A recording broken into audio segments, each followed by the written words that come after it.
भव्य कोकण महोत्सव डोंबिवलीमध्ये मी आणि माझी पत्नी नमिता पंढरकर आम्ही दोघं मस्तपैकी फिरायला गेलो।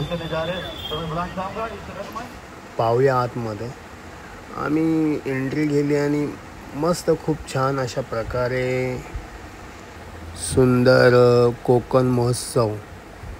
चला आमच्या कोकणाचं नाव येतं तेव्हा आम्ही एंट्री करतोच, कारण कोकण म्हणजे सर्वच भारी। आम्ही एन्जॉय केलं। पत्नीने माझ्या 2 फुगे फोडले, तिने खूप एन्जॉय केलं। मी विचार केला चल मी 4 फुगे फोडावे, मस्तपैकी आम्ही फुगे फोडलेत।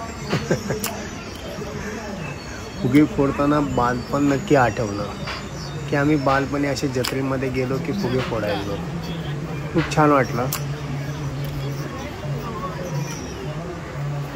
असे फुगे फोडताना बालपणामध्ये आम्ही आईशी आणि पप्पाशी भांडायचो की नाही मला फुगे फोडायचे आहेत। तर पुढे गेलो आम्ही, ती पत्नीला माझ्या मेहंदी काढायची होती, काही प्रोग्राम पण होते आणि लहान मुलांचे खेळ पण होते, ते होडी वगैरे वगैरे वगैरे।